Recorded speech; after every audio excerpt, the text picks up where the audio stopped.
Some people are helping out, and I'm really, really happy to have all of my team. My stage manager, Sam, my assistant to the choreographer, Sam Wass, who's also my assistant, who's been really delightful. Marcy Alberti, who is the hair and makeup. Just lots of people, and I couldn't have done this without the support of our college president. We have a new college president. She's wonderful. Her name is Dr. Claire Oliveros, and she's going to say a few words.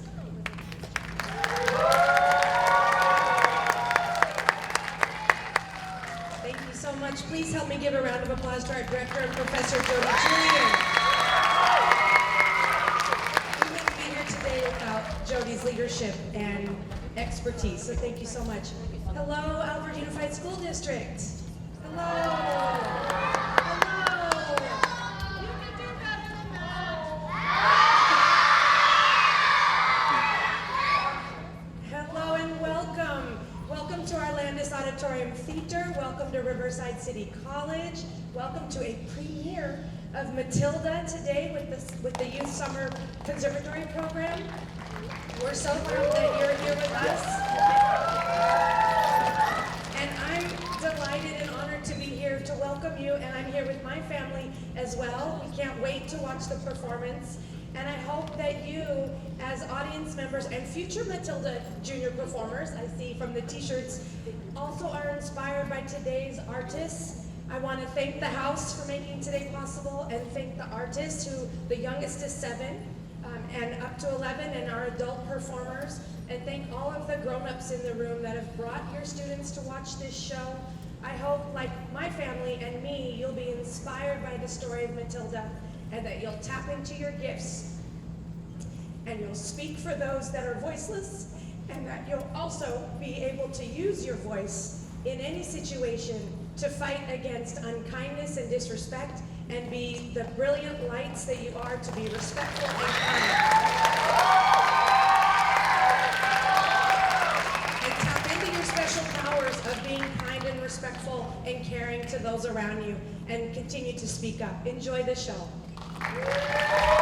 See you after.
And brilliance these days.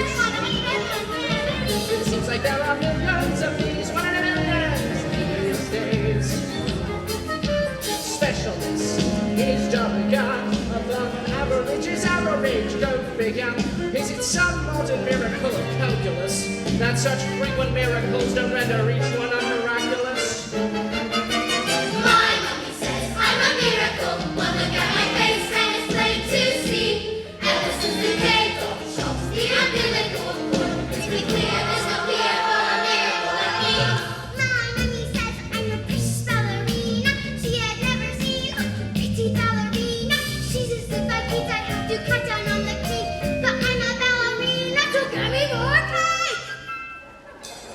Take another picture of our angel from this table over here. Hey, honey, look at mommy. Don't put honey on the brother. Small for mommy, small for mother. I think she blinked. We'll take another. Have you seen this new report? You got a C on this report. What? Have to change the school, the teacher's clearly falling short. Be a little brighter than her class. Oh, yeah, she's definitely advanced. Take another line. I'm a miracle. It's what I know that face and it's flashing to the sea. Just turn on eyes. Hey, tell me something that I'm running. I'm a miracle. We will take another. I'm a miracle. I'm as tiny and as shiny as a miracle. We would keep all miracle, but it's such a miracle. There's never been a miracle, a miracle like me. Look, Doctor, is this going to take much longer? I've got a plane to catch at 3. I'm competing in the biannual International Amateur Salsa and Ballroom Dancing Championship in Paris. You're getting on a plane, Mrs. Wormwood. Of course I am. I always compete, Doctor. And this year, I've got a secret weapon, Rudolfo. He's part Italian, you know. Very supple. And he's got incredible upper body strength.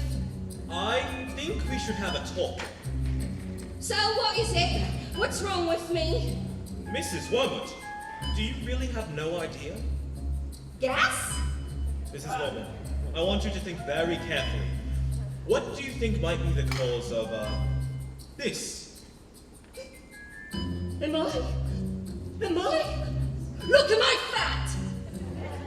Mrs. Wormwood, you're pregnant! What? You're going to have a baby! But I got a baby. I don't want another one.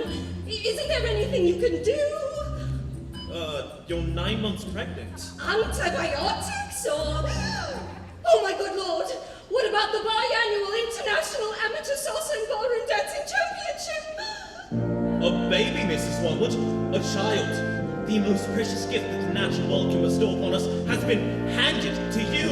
A brand new human being. A life. A person. A wonderful new person is about to come into your life to bring love and magic and happiness and wonder. Oh bloody hell. Every life I bring into this world restores my faith in humankind. Run, Miss Wormwood, run! Push you in a minute. Each new night, the cat is yet unpainted. There's still a broken skin, this uncorrupted mind. Every life is unbelievable. The chances of existence almost infinitely small. The most common thing in life is a lie.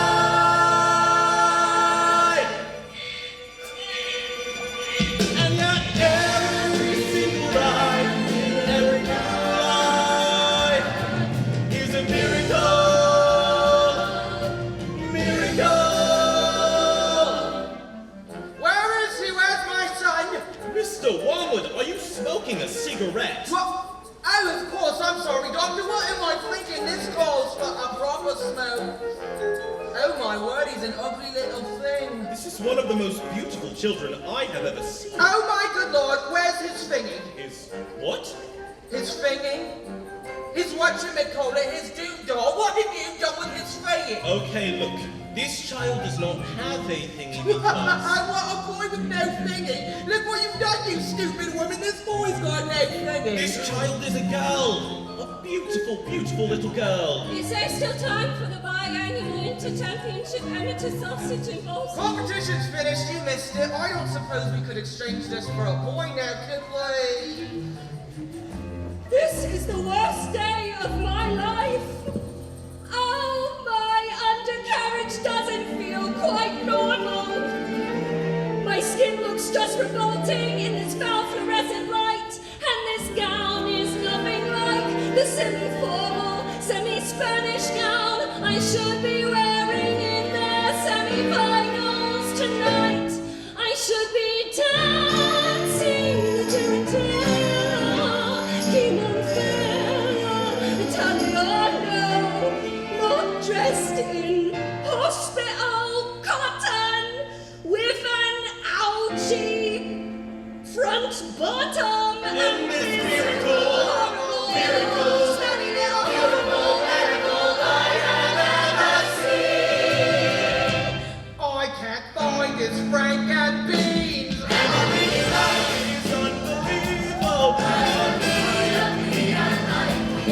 it's unbelievable. Almost kiss but hide. The most common thing in life is life. And yet every life, every life is a miracle.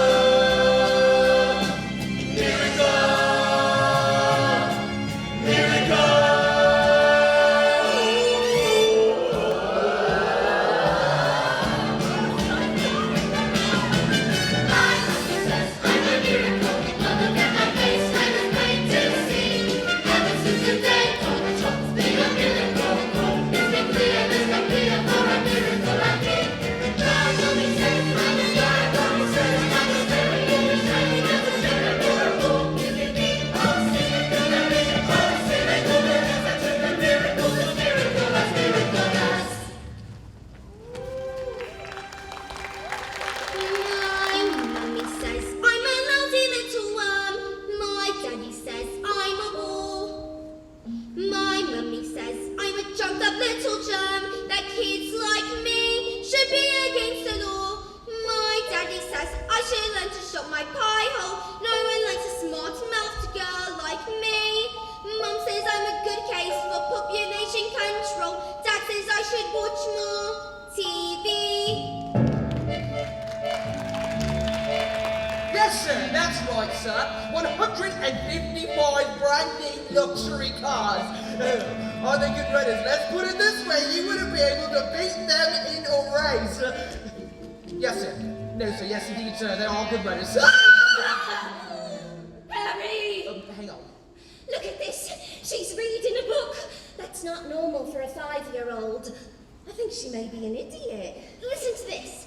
It was the best of times, it was the worst of times. It was the age of... Stop staring your mother with that book, boy. I'm a girl. And she keeps telling me stories, Harry. Stories. I mean, who wants to hear stories? It's not normal for a girl to be all thinking. I'll call you straight back. Yeah. Would you please shut up? I'm trying to pull off the biggest deal of my entire life, and I have to listen to this. It's your fault. You spend us into trouble and you expect me to get us out. What am I, a flaming escapologist? Oh, an escapologist, he says. Well, what about me then? I've got no one else to look after. Dinners don't microwave themselves, you know. If you're an escapologist, I must be an acrobat to balance that lot. The world's greatest acrobat. Now I'm off to bleach my roots, and I shan't be talking to you for the rest of the evening, you horrid little man. But I'm going to make us rich. Rich? How rich? Very rich. Bulgarian businessmen. Very, very stupid. Your genius husband is about to sell them 155 old knackered things as brand new luxury cars. But that's not fair. The cars will break down. What about the Bulgarians? Fair, listen to the boy. I'm a girl. Fair won't get you anywhere, you thick-headed twit brain. All I can say is thank heavens Michael has inherited his old man's brains, eh, son? Michael! Well, I shall take the money when you earn it, and I shall spend it, but I shan't enjoy it because of the despicable way in which you have spoken to me tonight. This is all your fault, with your stupid books and your stupid reading. What? But I didn't do anything. That's not right. Right? Right, I'll tell you something. You're off to school in a few days' time, and you won't be getting right there. Oh no, I know your headmistress, and I've told her all about you and your smarty pants ideas. Big, strong, scary woman she is. Used to compete in the Olympics for throwing the hammer. Imagine what she's gonna do to a squeaky little goblin like you, boy. I'm a gold! Oh, now get off the bed, you little bookworm.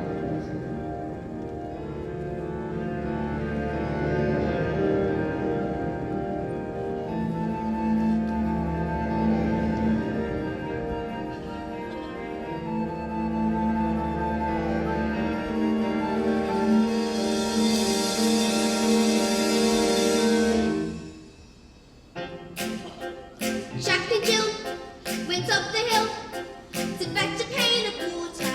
So they say their subsequent fall was inevitable. They never saw the chance they were written that way.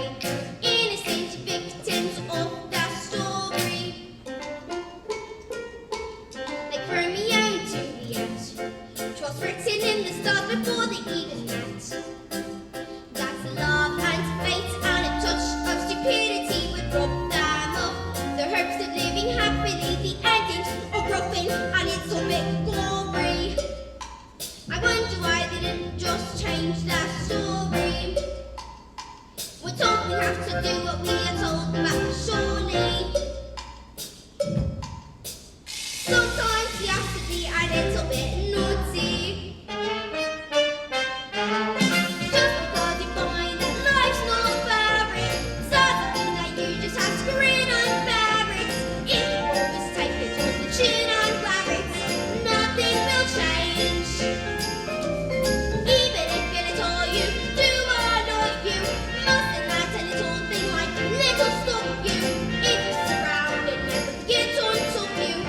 Might as well be saying you think that it's okay, and that's not right. And if it's not right, you have to put it right. Plant some blonde head on, extra strong. Keep out of reach of children. Oil of violence, hair tonic. The man? Yup.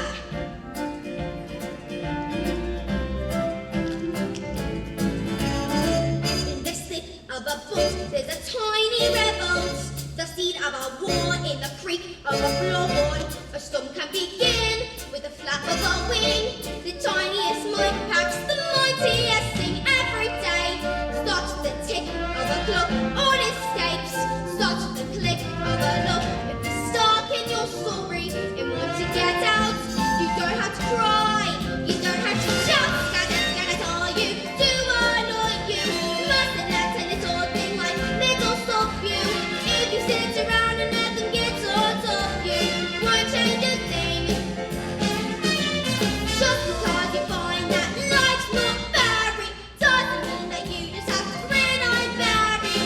If you always take it on the chin and wear it, you might as well be saying you think that it's okay, and that's not right.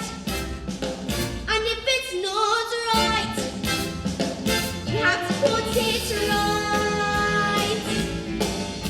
But nobody else is going to put it right for me. Nobody but me is going to change my story. Sometimes you have to be a little bit naughty.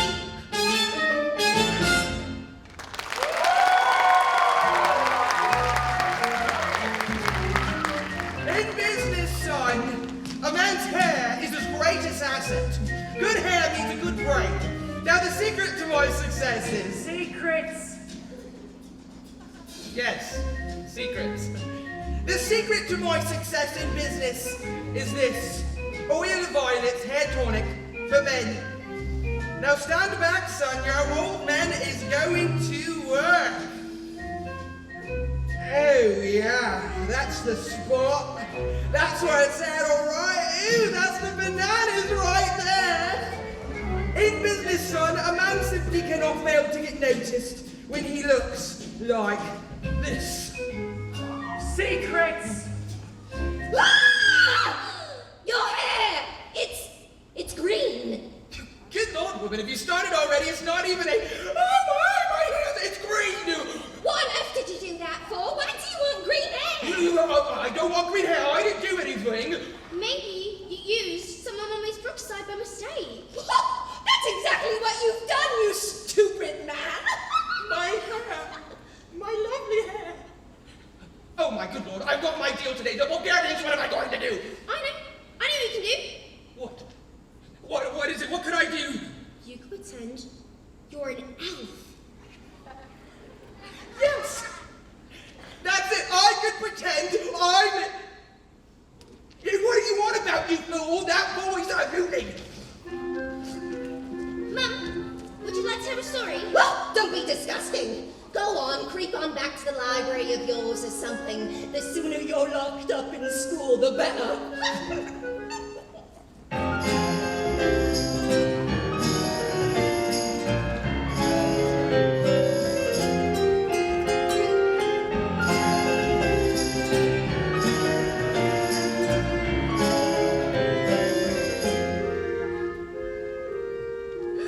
Matilda, how lovely to see you here in the library again, are we?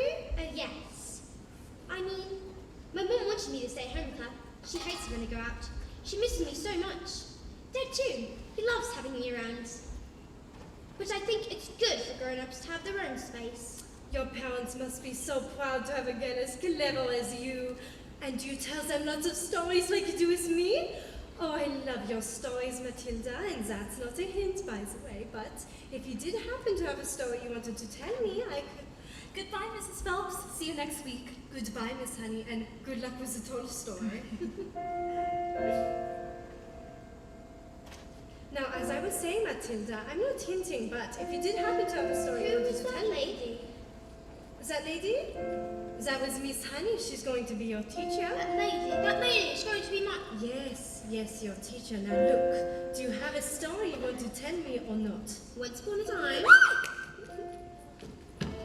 Once upon a time, the two greatest circus performers in the world, an escapologist who could escape from any look that was ever invented, and an acrobat who was so skilled it seemed as if she could actually fly. Fell in love and got married. They performed some of the most incredible feats anyone has ever seen, and people would come from miles around, kings, queens, celebrities, and astronauts! But not just to see their skill, but also to see their love for each other, which was so deep that it was said that cats would personally pass them and dogs would be pursuing. They moved into a beautiful old house on the edge of town, and in the evenings they would walk and take the air. And each night the children of the town would wait in anticipation, hoping for a glimpse of the shiny white scarf that the acrobat always wore. For then they knew they had only to cry, "Chirix! Chirix!" and the great performers would instantly emerge with the most spectacular show, just for them. But although they loved each other, although they were famous and everyone loved them, they were sad. We have everything the world has to offer, said the wife. But we do not have the one thing in the world we want most. We do not have a child. Patience, my love, the husband replied. Time is on our side. Even time loves us. Oh, Matilda. But time is the one thing no one is master of. And as time passed, they grew quite old, and still they had no child. At night, they would listen to the silence of the big, empty house, and they would imagine how beautiful it would be if it was filled with the sounds of a child playing. Matilda, this is very Do you sad. want me to stop? Don't you dare. Their sadness overwhelmed them and drew them onto ever more dangerous feats. As their work came the only place they could escape, the inescapable tragedy of their lives. And so, it was they decided to perform the most dangerous feat ever known to man. It is gold, said the husband, announcing the event to the world press, who had gathered to listen with bated breath. The penguin flying through the air with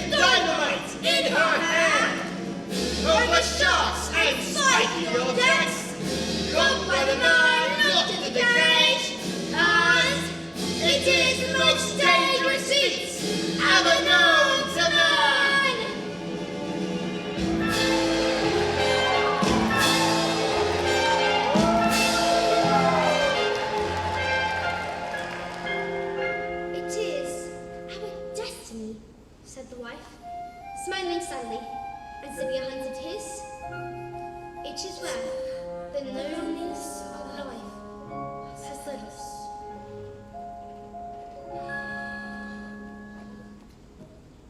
Well, what happened? I don't know, not yet anyway. What? But isn't there some more? I mean, just a little bit more. Isn't there a little bit more? Well, I suppose your mother will be waiting for you. Is she here? I'd love to meet her, actually. Maybe I could... Goodbye, Mrs. Phelps. I'll see you tomorrow. After your first day of school.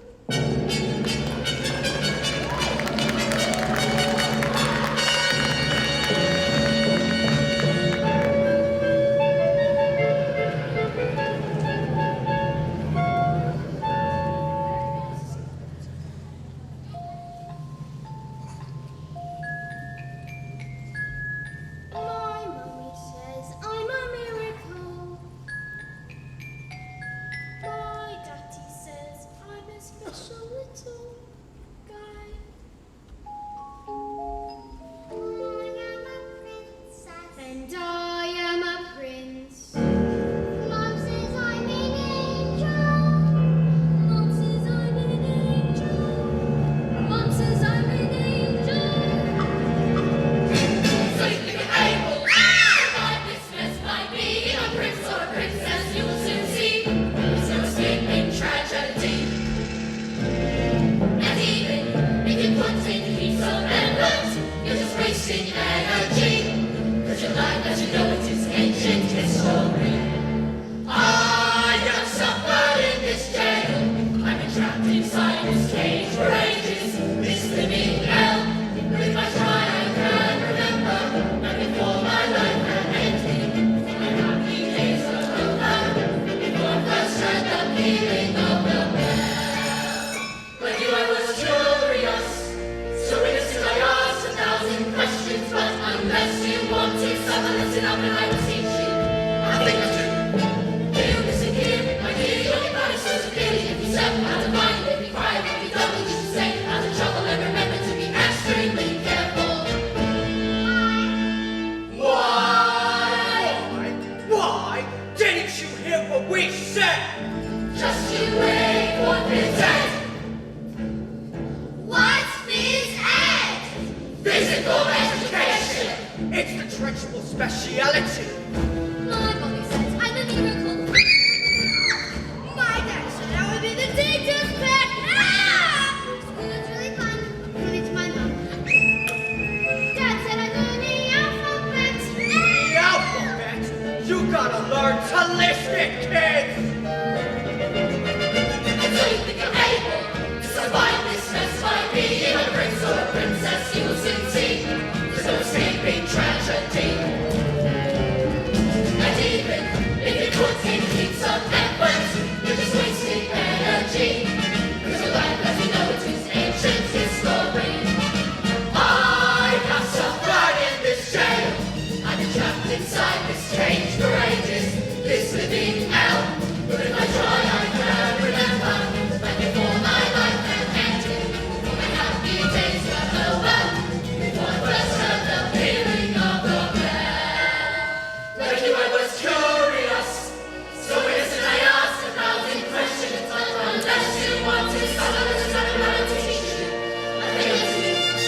Here, listen here. Right here, you'll be punished so severely if you step out of line. And if you cry, don't be double. You should stay out of trouble and remember to be extremely careful. Why? Why? Didn't you hear what we said? Just you wait for this end. Just you wait for this end.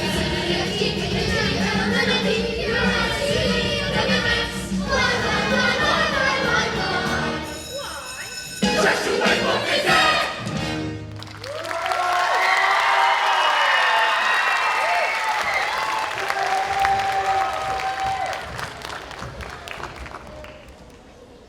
Good morning, children. My name is Miss Honey, and today is a very special day, your first day of school. Now, do any of you know any of your 2 times tables? Wonderful. Matilda, isn't it? Please stand and do as much as you can. 1 times 2 is 2, 2 times 2 is 4, 3 times 2 is 6, 4 times 2 is 8, 5 times 2 is 10, 6 times 2 is 12, 7 times 2 is 14, 8 times 2 is 16, 9 times 2 is 18, 10 times 2 is 20, 11 times 2 is 22, 12 times 2 is 24, 13 times 2 is 26, 14 times 2 is 28. Stop. Good heavens, how far can you go? I don't know. Like, quite a long way, I think. Do you think you could tell me what 2 times 28 is? 56. Well, yes. How about this? Now, this is much harder, so don't worry if you don't get it. But 2 times 487. If you took your time, do you think 974. 12 sevens? 84. Well, let's leave maths for the time being and look at reading. Can anyone read this? I can. Please, pick me, miss. I can read it. Me. Very well, Nigel.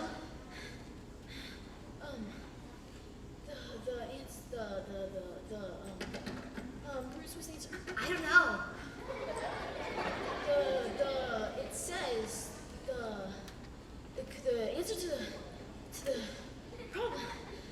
Okay, we should leave it there, Nigel. We don't want you to burst a blood vessel on your first day. Oh, lavender.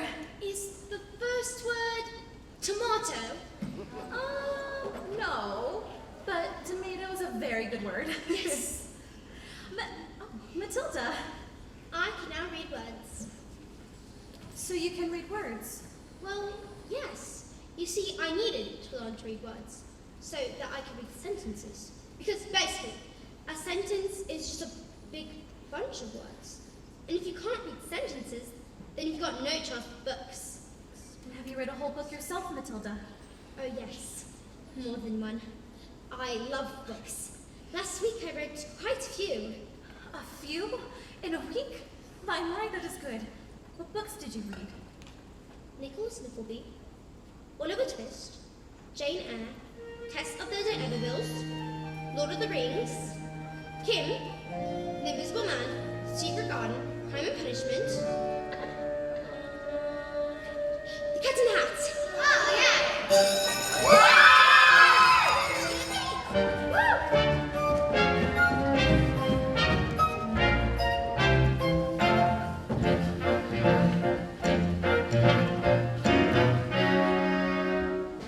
Knock on the door, Jimmy. Just knock on the door. Don't be pathetic. Knock on the door, Jimmy. There's nothing to fear. Don't be pathetic. It's just a door you've seen one before. Just knock on the door. Look at you trying to hide, silly. Standing outside the principal's office like a little girl. It's just pathetic.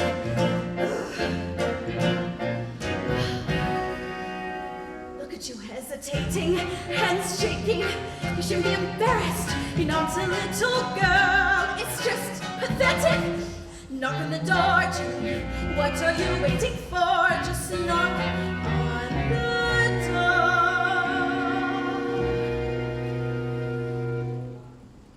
Perhaps all week she's probably having a meeting or something. It won't want to be interrupted. If anything, caution in these situations is sensible. What should it for confrontation was possible? I'll come back later then.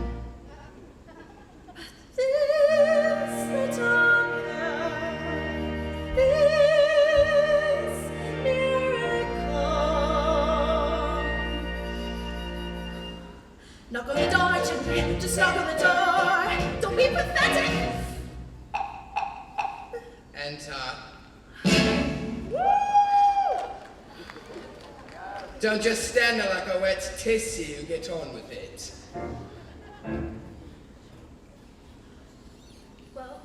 Yes, Miss Trunchbull. There is a little girl in my class called Matilda Wormwood. Daughter of Mr. Harry Wormwood, who owns Wormwood Motors. Excellent man. Told me to watch out for the brat, though. Says she's a real wart. Oh, no, headmistress. I don't think Matilda Wormwood is that kind of child at all. What is the school motto, Miss Honey? Bambinatum est magitum. Bambinatum est magitum. Children are maggots. In fact, it must have been her who put that stink bomb under my desk this morning. Oh, however, for that, thank you for suggesting it. Oh, but I didn't, Miss Trunchbull. Matilda Wormwood is a genius. Nonsense. Haven't I just told you that she is a gangster? But she knows her times tables. So she's learnt a few tricks. So she can read. So can I. I must tell you, headmistress, that, in my opinion, this little girl should be placed in the top form with the 11-year-olds. What? But she's a squib, a shrimp, an unhatched tadpole. We cannot just place her in with the 11-year-olds. What kind of a society would that be? What about rules, honey? Rules. I believe Matilda Wormwood is an exception to the rules. An exception to the rules in my school. Look at my trophies sing, how my trophies gleam in the sunlight, see how they shine. What do you think it took to become English hammer-throwing champion? 1969. Do you think in that moment, when my big moment came, that I treated the rules with casual disdain? Well, like her. As I stepped into the circle, did I change my plan? What? As I dropped up my palms, did I wave my hands? I did not. As I started my swing, did I look at the view? Did I drift off and dream for a minute or two? Do you think I faltered or ornamented my rotation? Do you think I altered my intended elevation? As the hammer took off, did I change my grunt from the front? I had practiced for many a month, not a jot, not a dot. Did I stray from the plot? Not a detail of my throw was adjusted or forgotten. Not even when the hammer left my hands and sailed high up above the stands. Did I let myself go? No, no, no, no, no, no, no, no, no, no, no! No. If you want to throw the hammer for your country, you have to stay inside the circle all the time. And if you want to make the team, you don't need happiness or self-esteem. You just need to keep your feet inside the line. Sing, children! 2, 3, 4! If you want to throw a hammer for your country, Diction, children, diction! you have to stay inside the circle all the time. And if you want to teach success, you don't use simile or tantrum. You have to force the little squids to toe the line. Sing, Jenny! If you want to throw the hammer for your country, you want to stay inside the circle all the time. Apply just one simple rule to hammer throwing life and soul. Life's a ball, so learn to throw it. Find the bloody line and tow it, and always keep your feet inside the line. Now get out.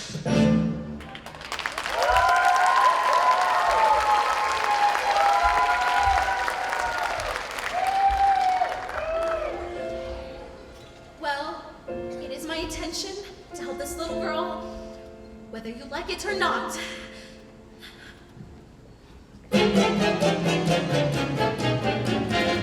Stinky, nasty, stinky, slimy, great big question asking. Who do they think they are? How dare they speak to me like that? Flippin', filthy, nasty Bulgarians. Oh, don't tell me we're not rich. It's the mileage. They took one look at the mileage on the first car and said that these cars were knackered. I told them the mileage was a manufacturing mistake. Is that true? Of course it's not true. So you lied? Of course I lied. And they didn't believe you? Of course they didn't believe me. I've got green hair. I've got hair. And what's this? Another flaming book? What's wrong with the telly? She's got no respect, that one. It's all books and stories. No, it's a lovely book. Honest, you should read it. Hey, I'm lovely. sure you... Here's what I think of you, lovely. No, it's a library book. It's from the library. Oh, you show the little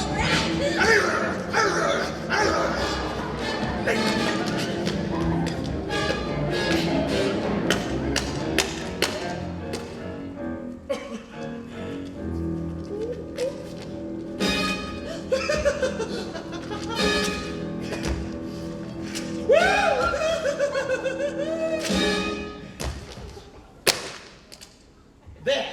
Now get off the bed, you little stinkworm. Get up, boy.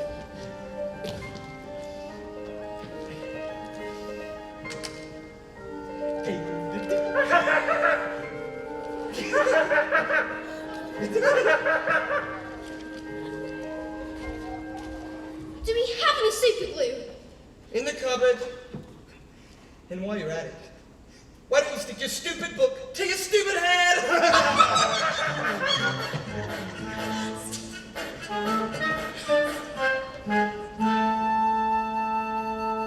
Just because you find that life's not fair, it doesn't mean that you just have to grin and bear it. If you always take it on the chin and bear it, nothing will change. Even if it's all you do or not you, mustn't let a little thing like little stop you. If you sit around and let them get on top you, might as well be saying you think that it's okay, and that's not right.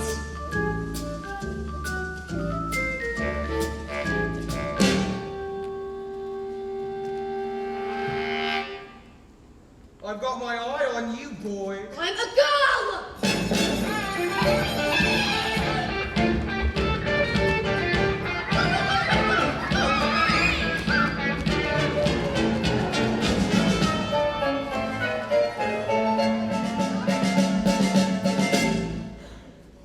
Matilda, can I ask you a question? Do all those braids in your head give you a headache? I mean, it's got a hurt or squished in there. No? It's fine. I think they just fit. Right. Well, I'd better hang around just in case. If they start to squeeze out of your ears, you're going to need help. I'm Lavender, and I think it's probably for the best if we're best friends. Are you excited for the play? Hide me! Hide me! Hide me! Someone poured a whole can of treacle on Trunchbull's chair. She sat down, and when she got her knickers stayed tucked to the seat. Someone told her I did it, but I never. And now she's after me. But that's not fair. Not so fair at all. Oh, you're done, kid. You're finished. What kind of a Trunchbull decide your guilt? You're squished! Yesterday, she caught Julius Rodrigo eating licorice all sorts during science. She just picked him up, swung him around, and threw him out the window. Don't listen to them. That didn't happen. They're just trying to scare us. Oh, Matilda. They're saying she's gonna put me in Jokey. What's tricky? They say it's a cupboard in her office that she throws children into. They say she's lined with nails and spikes and bits of broken glass.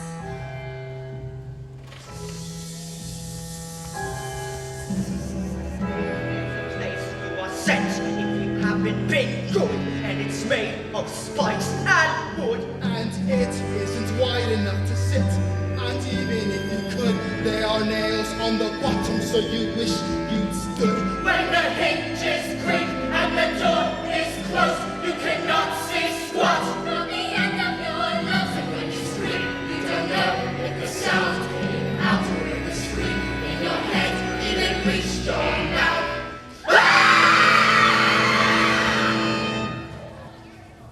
All right. Look, when did this happen? 20 minutes ago. But why? Don't tell her Matilda, she'll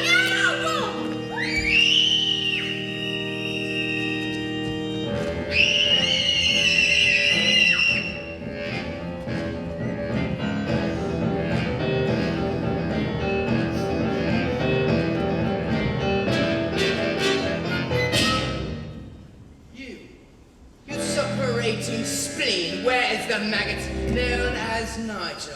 He's right here, under these coats. Where he's been for the last hour, actually. What? An hour? Oh, yes. You see, unfortunately, Nigel suffers from the rare but chronic sleep disorder, narcolepsy. The condition is characterized by the sufferer experiencing bouts of chronic fatigue and a sudden falling asleep, often without knowing or any warning at all. You see, he fell asleep, and we put him under those coats for safety, didn't we? Didn't we?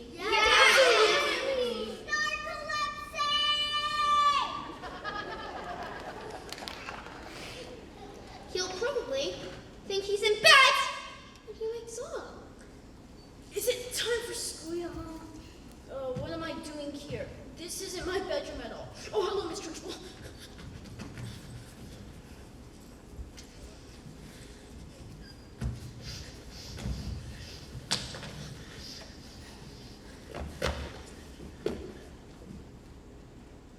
Amanda Thripp. Yes, Miss Trunchbull? What have I told you about pigtails? I hate pigtails. My mama says they make me look pretty. And your mother is a twit.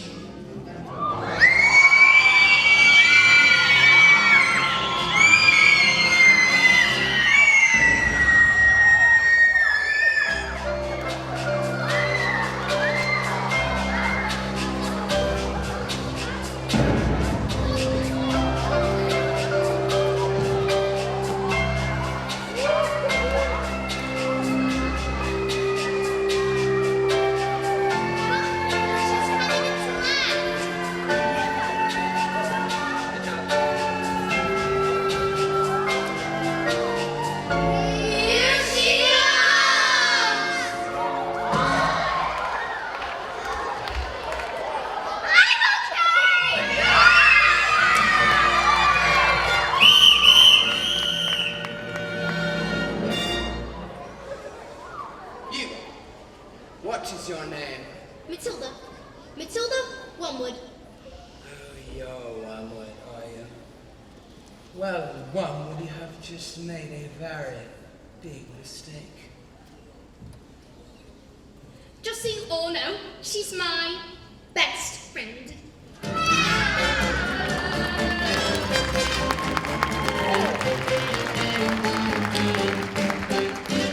Brand new stock, sir. Yes, completely different car, sir.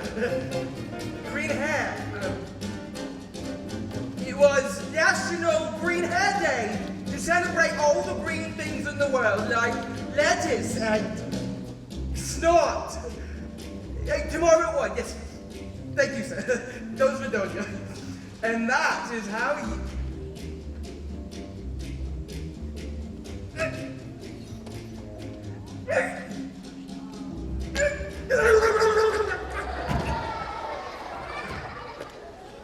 I think I'll leave this on. Looks like rain.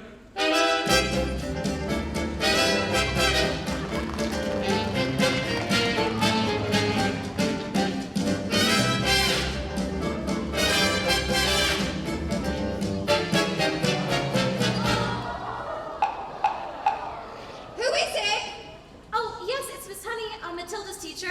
A bit busy right now. Oh, it will only take a moment. Oh, come in if you must.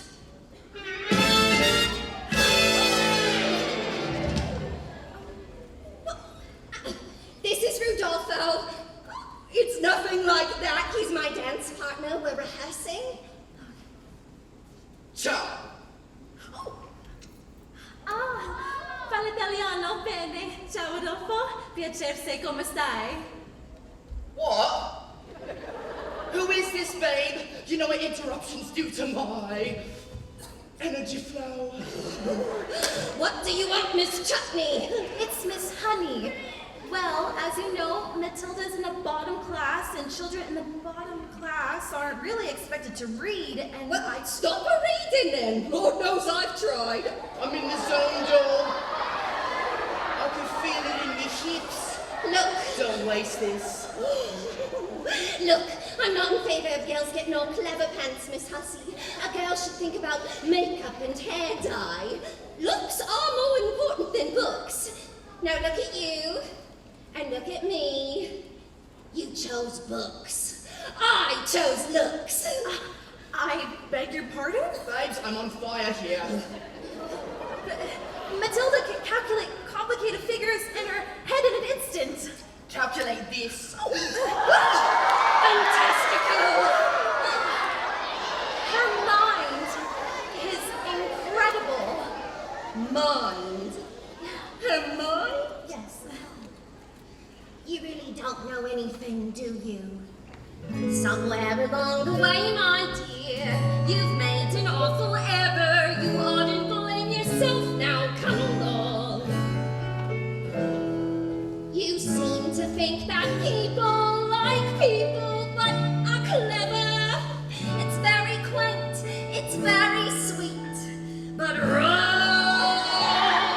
People don't like smarty pants what go round dreaming that they know stuff we don't know. Now here's a tip.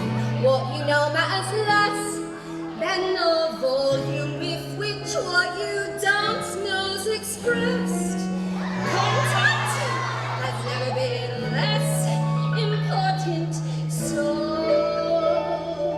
you have got to be loud. You're going to stand out and stick out from the crowd. A little less flash, a lot more heel. A little less back, a lot more feel. A little less brains, a lot more hair. A little less head, a lot more derriere.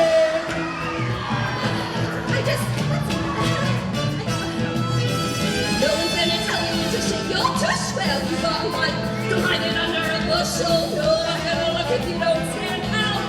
No one's gonna listen if you don't shout. No one's gonna care if you don't care.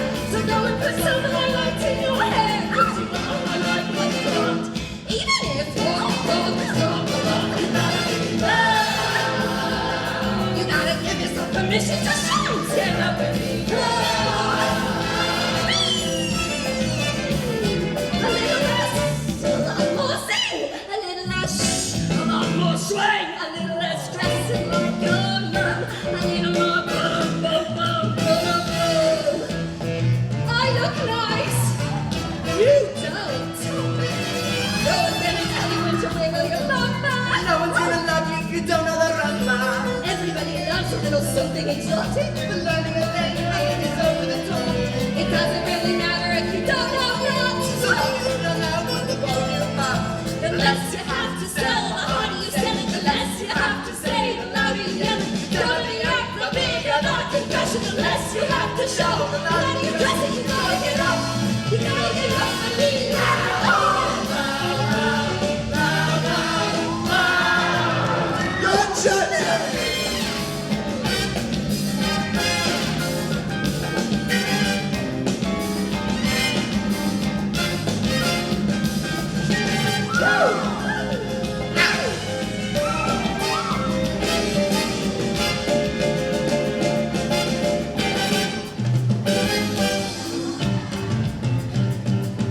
Come here, you. Stand, stand, stand, stand, stand. You gotta be loud. Sit down in the crowd. Are you listening? You gotta be loud. You gotta give us a message to shine. Sit down and be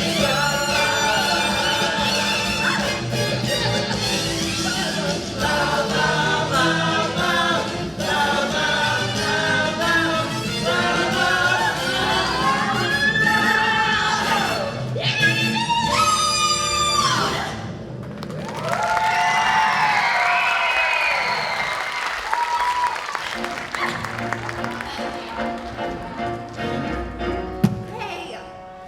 Stop being pathetic, Jenny. Just get in your feet, Jenny. You're going to march in there and give them a piece of your mind. Leave it alone, Jenny. The more that you try, the more you look like a fool. That's not your problem. You've not got the spine. You are a teacher, just go back to school.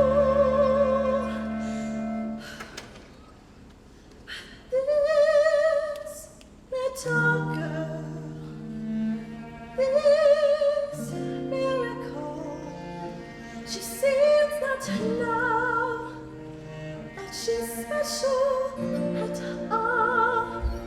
What sort of teacher would I be if I let this little girl fall?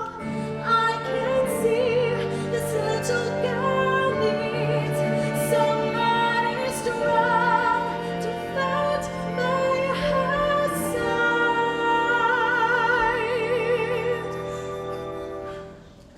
Instead, she's found me, pathetic little me, and another door closes, and Jenny's outside.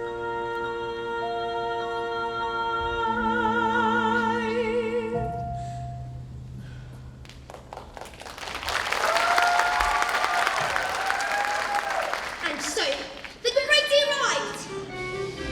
It was like the entire world had gathered to see the burning woman hurling through the air with dynamite in her hair over shocks and spiky objects cooked by the man locked in the cage.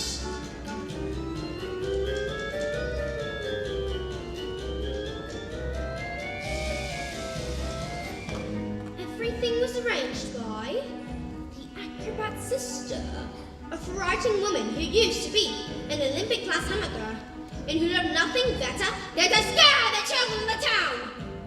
People whispered that in her dark and brooding heart, she resented her sister, both her success and her love. Suddenly, out came the escapologist, dressed as usual in his tights and spangly costume. But there was no sign of the apparatus, and no glimpse at all of a shiny white sky. And instead of a musical fanfare, there was silence, as he suddenly strode into the ring. Ladies and gentlemen, boys and girls, the burning woman hurling through the air with dynamite in her hair over sharks and spiky objects cooked by the man locked in the cage has been cancelled. No! Yes. The audience gasped so loud that a passing aeroplane caught it on its instrumentation and reported it as an atmospheric phenomenon. Cancelled because my wife is pregnant. Oh, Matilda! Absolute silence. We could have heard a fly bird. Then suddenly, the audience jumped to its feet and roared in appreciation.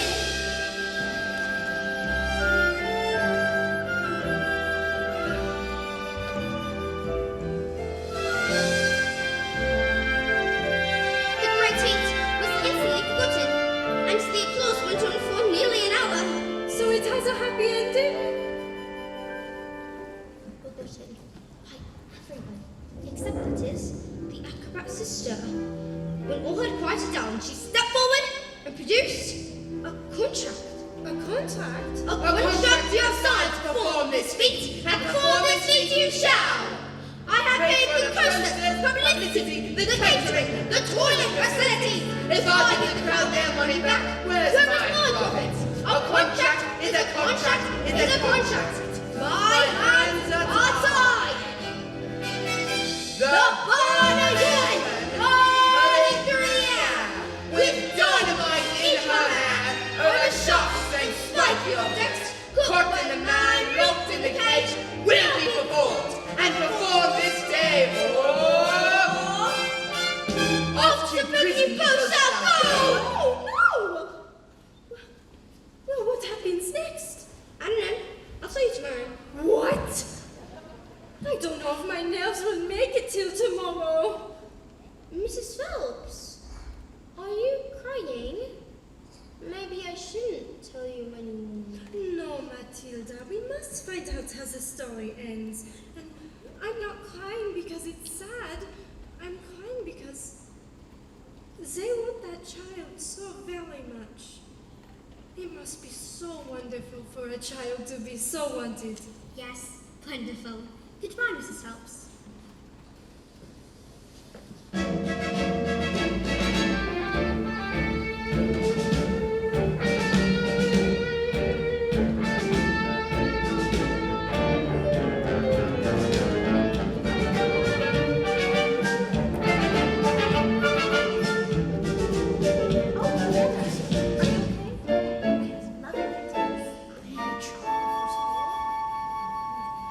Matilda, could I speak to you, please? I'm afraid I haven't been too successful at getting others to recognize your abilities. So, starting tomorrow, I shall bring in a very selection of very clever books. So, you can read them while in class while I teach the others, and if you have any questions, well, I may do my best to answer them. How does that sound? Oh, Matilda! Why, that is the biggest hug in the world. You're gonna hug out all the air out of me. Matilda Wormwood! Matilda Wormwood! Where is Yes, Matilda? Mr. Aha! So you admitted to do you? Admit what, Miss Trunchbull? This clot, this foul carbuncle is nothing other than a disgusting criminal, a denizen of the underworld, a member of the mafia. This morning you sneaked like a serpent into the kitchen and stole a slice of my private chocolate cake from my teacher. No, I did not. But hey, Mistress, Matilda's been here all morning. Standing up for the little spitball, are you? Well, this crime took place before school started, therefore she is guilty! Okay, alright. I stole the cake. And to be honest, I was definitely thinking of almost sort of owning up. Maybe. But the thing was, Trunchbull's cake was so good that it scooped it down too quickly. And now it was beginning to fight back. Oops. See? I'm not guilty. I can do anything. You are guilty because you are a fiend, you are a crook, and you are a thief. And I shall crush you, and I shall pound you. I shall consign you to the seventh circle of hell, child, and you shall be destroyed.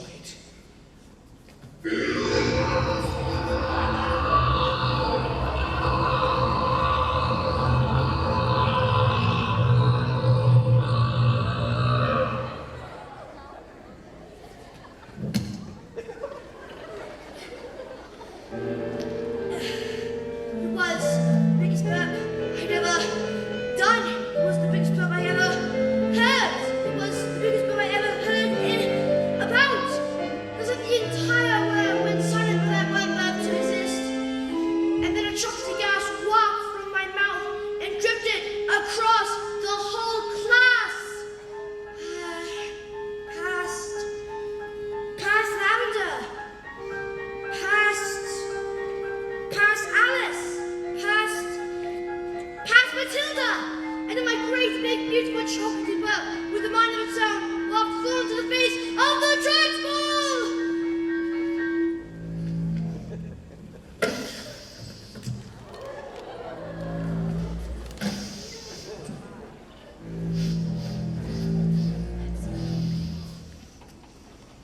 Bruce Bogtrotter. Yes, miss? You liked my cake, didn't you, Bruce? Yes, Miss Trunchbull, and I'm very sorry. Oh, as long as you enjoyed the cake. That's the main thing. Is it? Yes, Bogtrotter, it is. Well, I did thank you. Wonderful. Marvelous. That makes me so happy. It gives me a warm glow in my lower intestine. Oh, cook!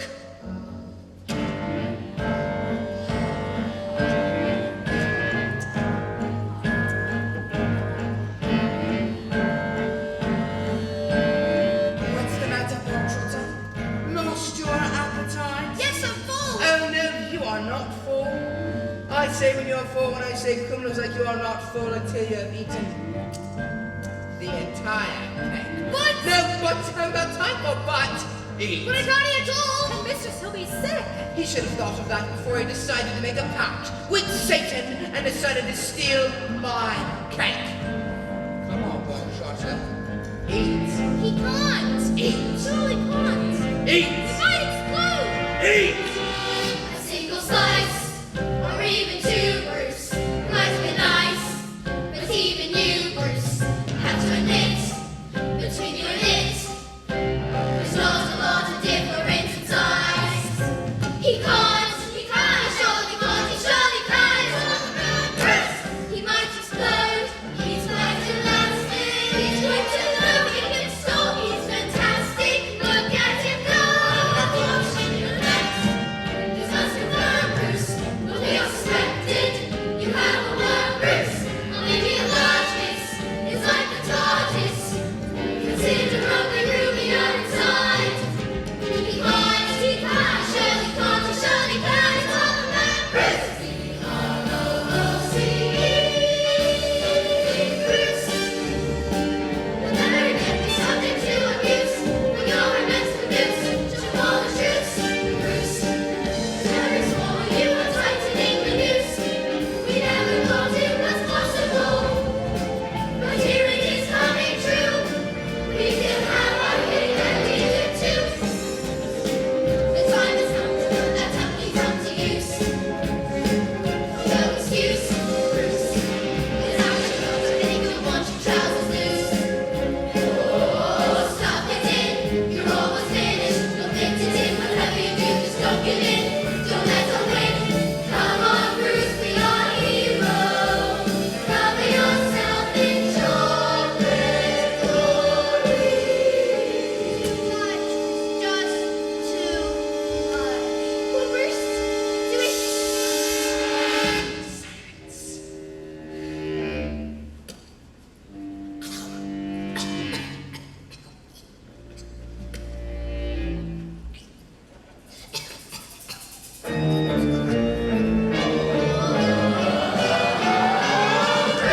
You'll never again be subject to abuse. Well, you're immense to lose. Take all the truths, Bruce. Just one more night and you'll completely put to use. We never thought it was possible, but here it is coming true. We can have our cake and eat it.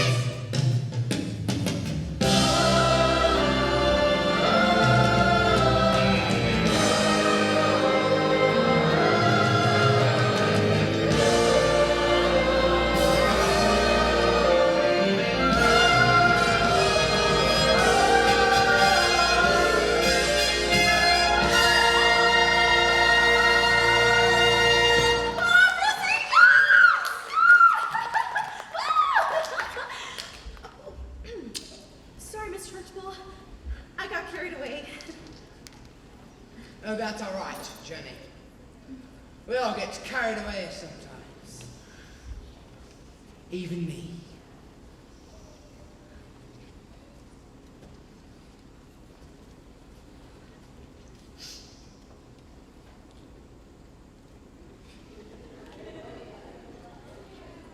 Well done, Bogtrotter. Good show. Well, come along, Bogtrotter. What? Where? Did I not mention that was just the first part of your punishment? There's more. The second part. And the second part is choking. What? No, Miss Turtle, please, you can't. Yes, Miss Trunchbull, please, you can. Did you think I would allow myself to be defeated by these maggots, do you? Who do you think I am, Miss Honey? A weakling, an idiot, a fool? You? But he's eaten it all. He did what you asked. Yes, I did. I didn't do that. No, please. No, Dad, please. No. No. But that's not right.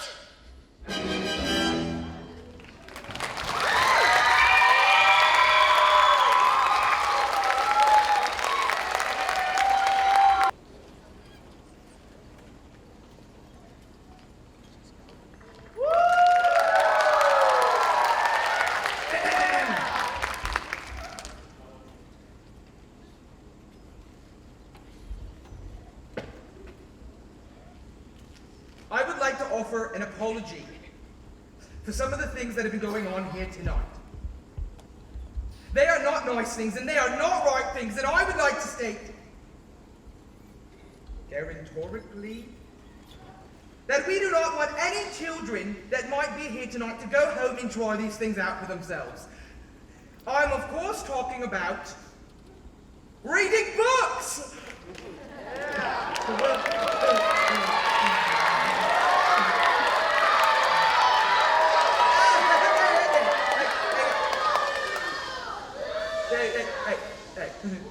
It is normal for kids to behave in this fashion. It wears out the brain, stunts the eyes, makes kids ugly, stinky, fatty, smelly, sweaty, betty, gaseous, and crucially, gives them verrugas of the mind, thank you. Under no circumstances do we condone such activities, and we do so utterly without reservoirs. May I just ask, who here has read a book?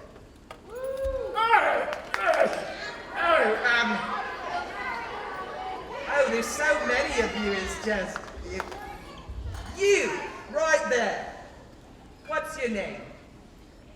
Yes, you. One more time. Okay, there's one of you in the front. Zahara. Well, don't take this the wrong way, but... Bookworm, stupid little bookworm, reading on a bookstore, the stupid little bookworm, words like birds, you like birds, words are stupid, you are swerm. Thank you. Wow, this is great. Makes me feel amazing. Okay. Now you will learn from that. It won't stop her from reading, but she'll never raise a hand in the theater again! Yay! Ladies and gentlemen, may I present to you the pinnacle of our existence as a species, the very reason we bothered evolving from unicorns in the first place. Somewhere on a show, I heard that a picture tells 1,000 words. So Teddy, if you bother to take a look, is the equivalent of like lots of books. Oh, no, I know I learned from telling this big, beautiful box of facts. If you know a thing already, baby, you can switch the channel over just like that. Endless joy and endless laughter, folks living happily ever after. All you need to make you wise is 23 minutes plus advertising. Why would we waste our energy turning the pages 1, 2, 3 when we can sit comfortably on a lovely bumper, watching people singing and talking and doing stuff? All I know I learned from Teddy. The bigger the telly, the smarter the man. You can tell from my big Teddy just how clever of a feather I am. Take it away, son.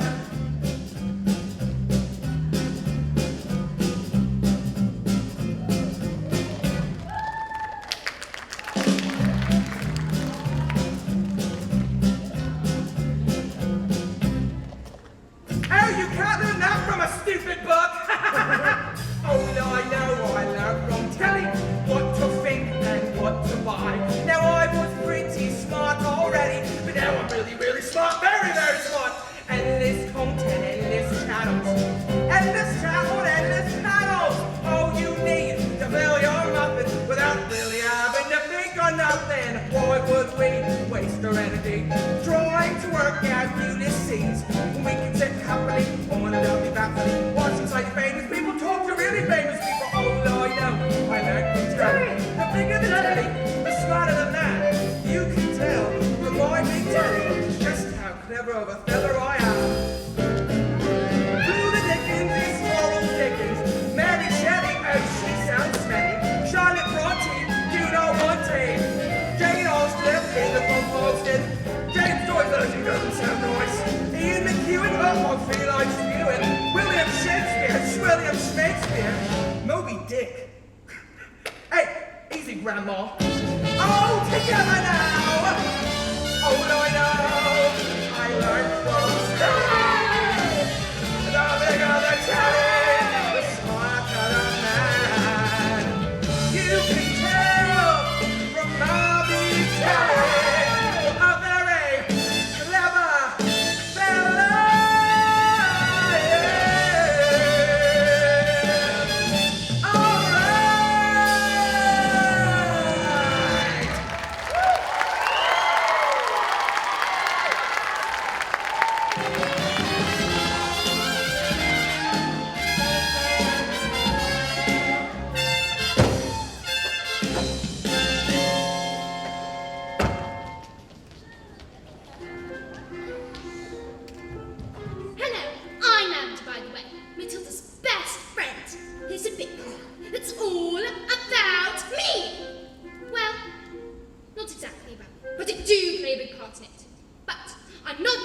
revenge section. What?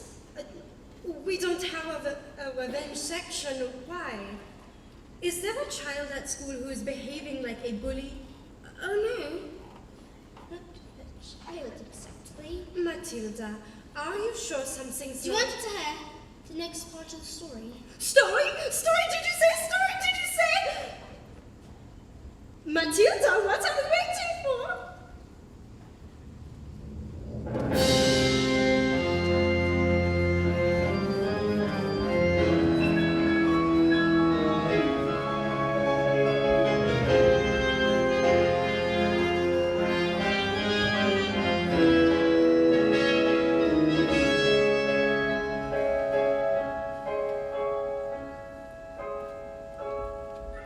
Slowly, very slowly, the acrobat wound her shiny white scarf around her husband's neck. For luck, my love, she said, kissing him with the gentlest of kisses, smile, he had done it 1,000 times. But suddenly, she hugged him with the biggest hug in the world, so hard he felt she would hold all the air out of him. And so, they prepared themselves for the most dangerous feat they had ever performed. The great escapologist had to escape from the cage, lean out, catch the weapon with one hand, grab a fire extinguisher, put out the flames, and her specially designed dress within 12 seconds before they reached the dynamite and blew his flies out! Sorry. Go on. The trick started well. The moment the specially designed dress set alight, the acrobat soared into the air. The crowd held their breath as she hurled over the sharks and spiky objects. 1 second, 2 seconds, they watched as the flames crept up the dress. 3 seconds, 4 seconds, she began to reach out her arms towards the cage. 5 seconds, 6 seconds. Suddenly, the padlock swing open and the huge giant fell away. 7 seconds, 8 seconds. The door flung open and the escapologist reached out one huge, muffled arm to cast light on his child. 9 seconds, 10 seconds. I can't look. 11 seconds. And he grabs her heart. And suddenly, the flames are covered in foam before they can both be blown to pieces. Oh, hooray! So the story does have a happy ending after all. No, No! no. Maybe it was the thought of their child. Maybe it was nerves. But the escapologist used just a touch to metronome. And suddenly the hand became slippy. And she fell. No. Was she okay? Did she survive? She broke every bone in her body, except for the ones at the ends of her little fingers. She did manage to live long enough to have their child, but the effort was too great. Love our little girl, she said. Love our daughter with all your heart. She's all we ever wanted.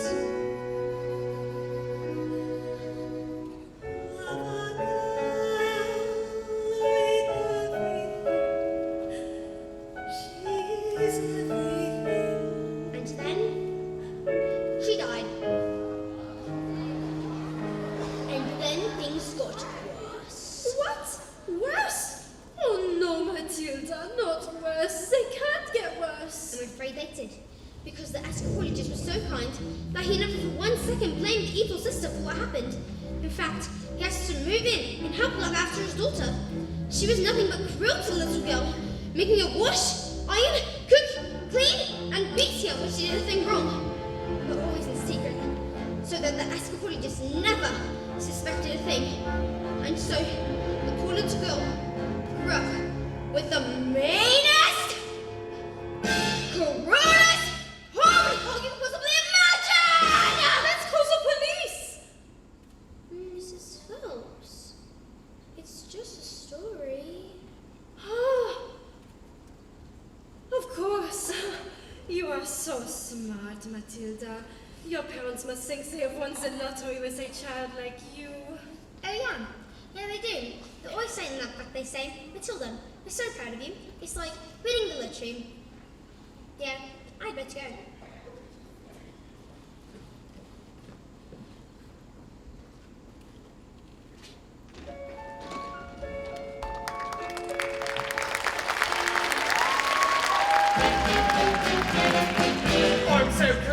I'm so clever. I'm so very, very, very, very clever. I'm so very flaming clever. What a very clever fellow I am. Oh, come here, you! Stop! There's only one man I do that with. Everyone gather around. I want my family to share my triumph. Not you, boy. I'm a girl! 155 old bangers on my hands, all polished up, with the mileage telling the truth, that each car was knackered. How could I possibly make the mileage go back? I couldn't very well drive each car backwards now, could I? Backwards.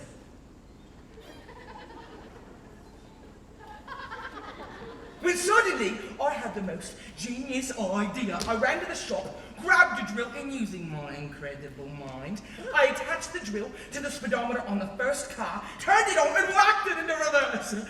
Backwards. Backwards, yes, boy. Backwards, exactly. A drill's motor goes around 1,000 times a second. Within a few minutes, I had reduced the mileage to practically nothing. I did it to every single car. Backwards! Stop talking now, darling. There's a good boy. 10 minutes later, the Bulgarians show up. Great big nasty face things don't know who they thought they were. Bulgarians are nocturnal. I saw it in a program last night. That was badgers. It was a program about badgers. Same thing. And did it work? Oh, fantastico! Now we'll be able to afford Rudolfo all day long. But you've cheated them. That's not fair at all. They trusted you, and you've cheated them. What is the matter with you? What have we done to deserve a child like you?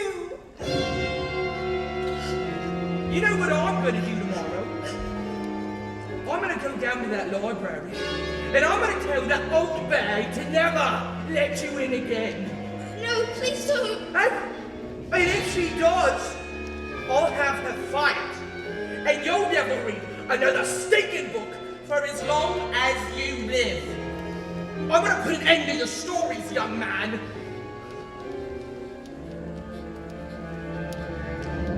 Oh, now you get in there. And you stay in there, you nasty little creep.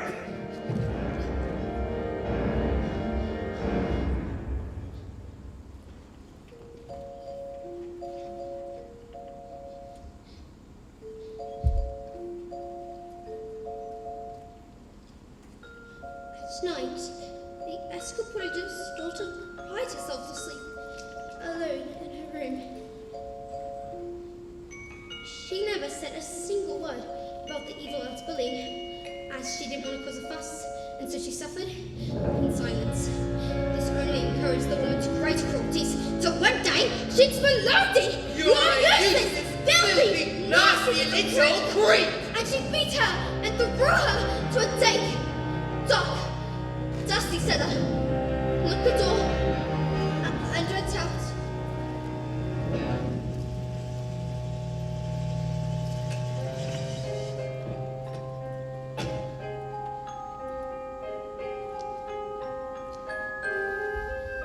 But that day, the escapologist happened to come home early, and when he heard the sound of his daughter's tears, he smashed the door open.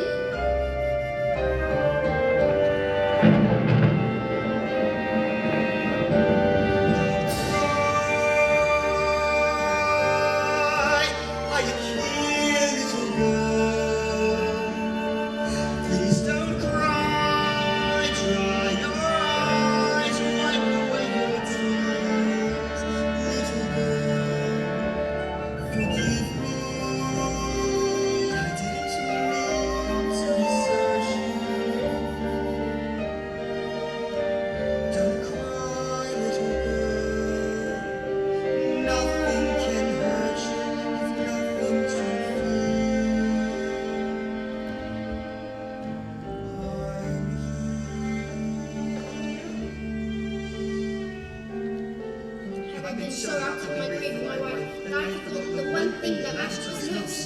love you so much, my daughter. I shall spend the rest of my life making love to you. We shall be together forever.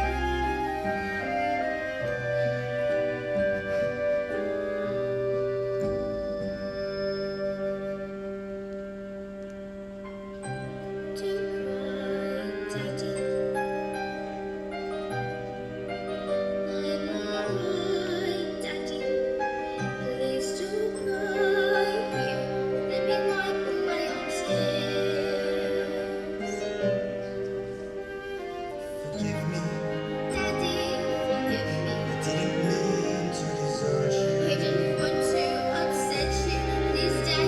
Don't cry, little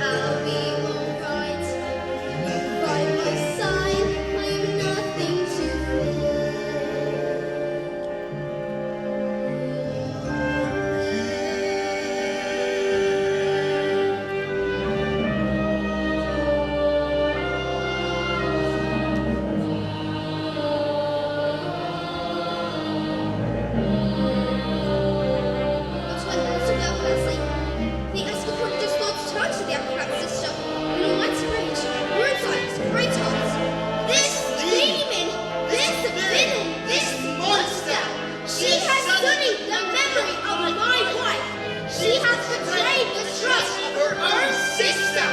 She has shown cruelty to the most precious reality of my marriage. Killing children is a great visit. Then let us see what this creature can do when the wrath of a grown man stands before her.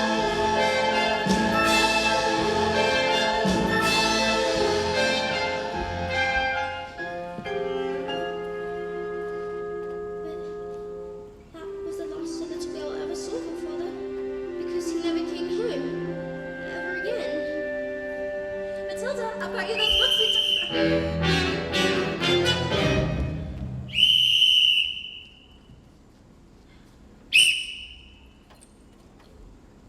What are you doing with those books, woman? They're for Matilda. No, they are not. Not on my watch.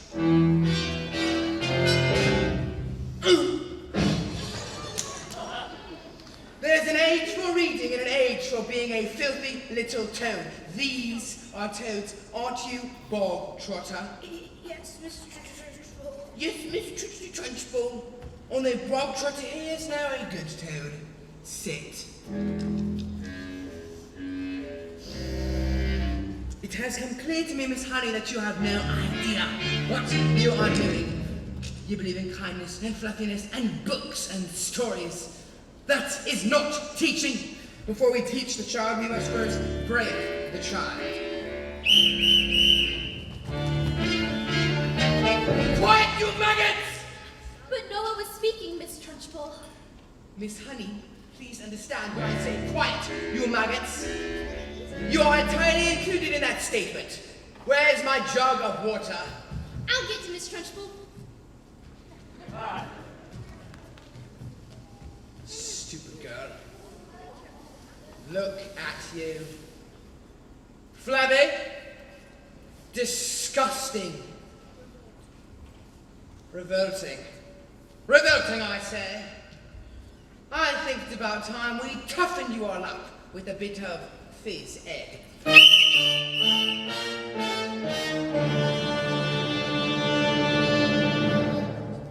Excrement has started reeking. Quiet, maggot, when I'm speaking! Reeking with the most disturbing scent. Only the finest nostrils smell it. Oh, I know it oh too well. It is the odor of rebellion. It's the bouquet of deceit. And you may bet your breeches this her mistress finds its foul odoriferousness wholly olfactorily insulting. And so to stop the stench's spread, I find the session of phys ed sorts the very rank from the revolting.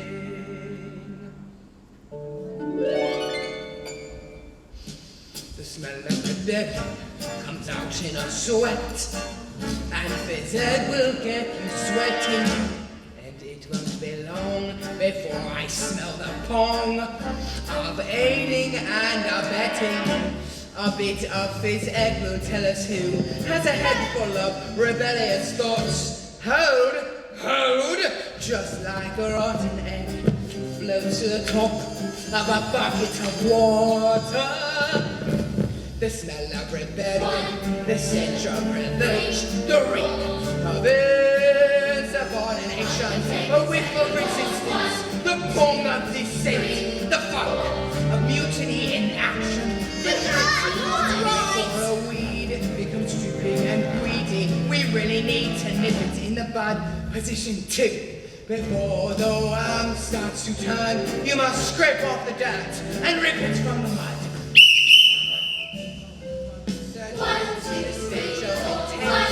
3. A prepubescent protest. The pong of defiance, the odor of coup, the waft of anarchy in progress.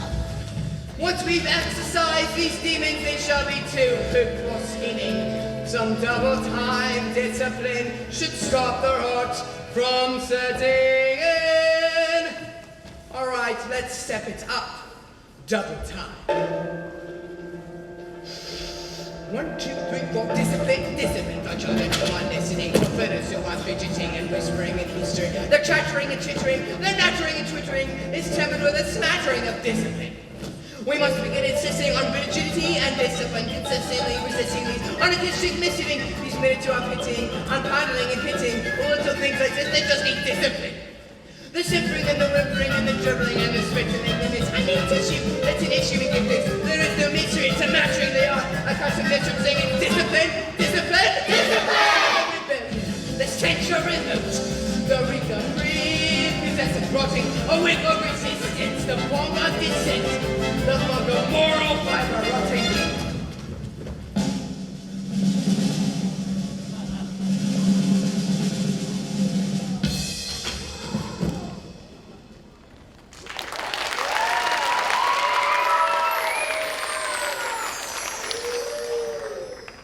Imagine a world with no children. Close your eyes and just dream. Imagine, come on, try it.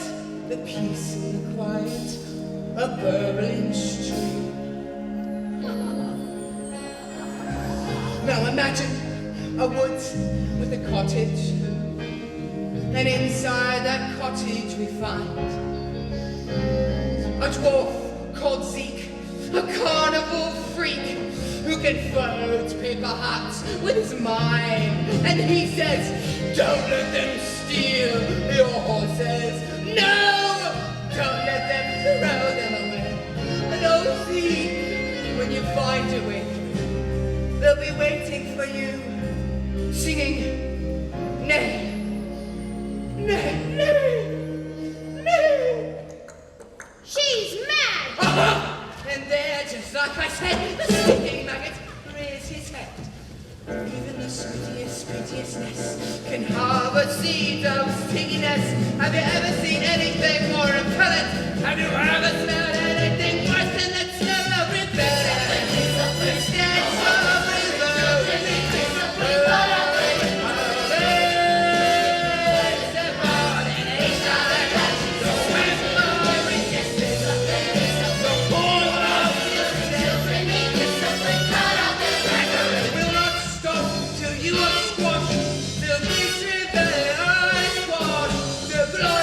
Sweaty discipline has washed the sickening stench away.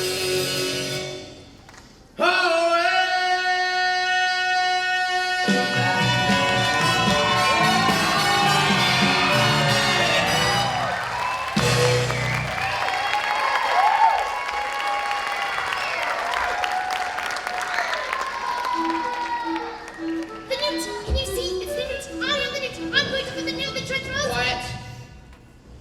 I don't think this is teaching at all. I think it's just cruelty. That is because, Miss Honey, you are pathetic. You are wet. weak. You are in fact a sniveling little newt. Newt! Oh, What is it? Oh, there's a newt in the house! You! No, Cockroach! You did this! You vile, repulsive, malicious little sinner! What's that magic song when we're only just getting started? No, you'll pull his ears off! I have learned through many years of experimentation, Miss Honey, that the ears of small boys do not come off. They stretch.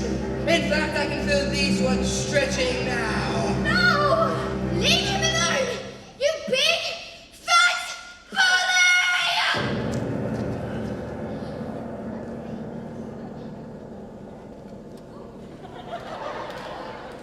How dare you? You are not fit to be in this school.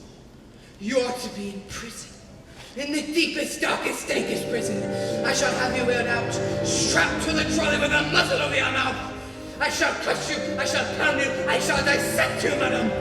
All of these disgusting little slugs are going to suffer the most appalling indignity. About how it is a sing red, for example, there's no way of knowing if red means the same thing in your head as red means in my head when someone says red.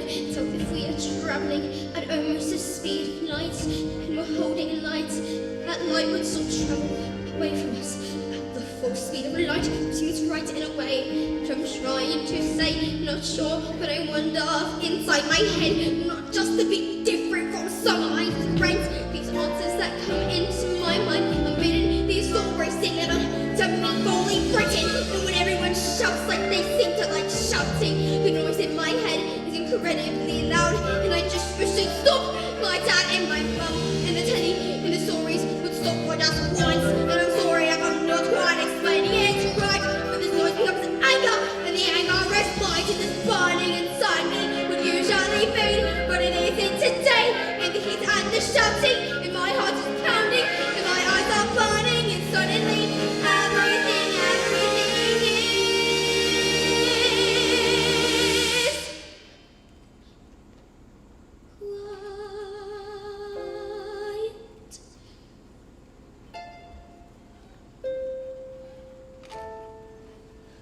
like silence, but not really silent.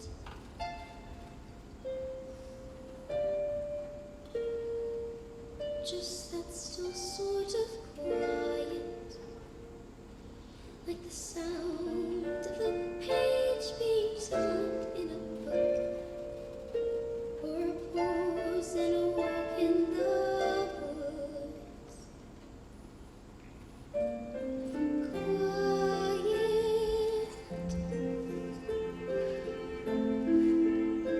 Like silence when you're really silent.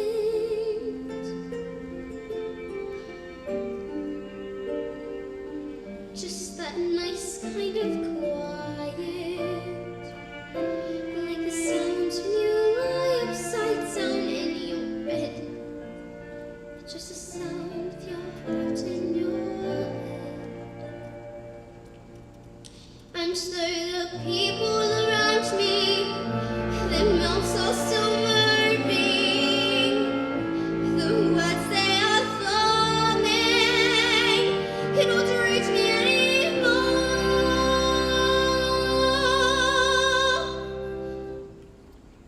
And it is quiet, and I am alone, like I said.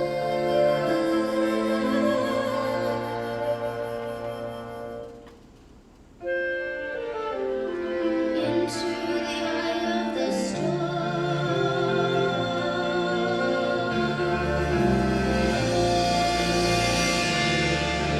I shall rip the rebellion out of this class and devour it all. Miss Honey has allowed her weekend so throughout this miserable collection of excuses for children. And you, madame, standing there like the script of script, but I am a match for you. You are at aching heart. You are genetically predisposed to be evil. I shall slice you up into pieces and send you to Bulgaria. And you, Miss Honey, what is it? What is it? Where's it gone? Where is it? Oh, get it off me! Get it off me! Get it off me! Oh. It's gone north. I've got the news in my drawers! I've got the news in my drawers! I've got the news in my drawers! I've got the news in my drawers! I've got the news in my drawers!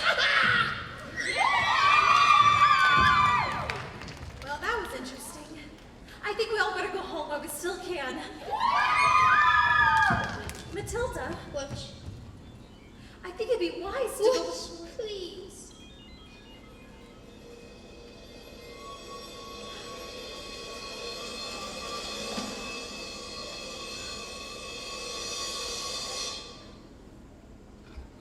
I moved it with my eyes. Am I strange? How do you fancy a nice cup of tea? Excuse me. What do you think it is? This thing with my eyes? I can't pretend that I know, Matilda. I don't think we should be frightened of it. I think it's something to do with that incredible mind of yours. You mean there's no room in my head for my brains? They just have to squish out through my eyes? Well, not exactly, but something like that. You certainly are a special girl, Matilda. I met your mother. She's, unusual. What about your father? Is he proud to have a daughter as clever as you? Oh yeah, he's very proud. He's very, very, very proud. He's always saying, Matilda, I'm so proud to have a daughter as... That's not true, Sonny. That's not what he says. He's not proud at all. He calls me a liar, and a cheat, and a nasty little prick.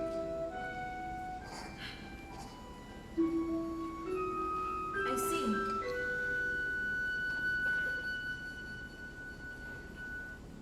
Well, here we are.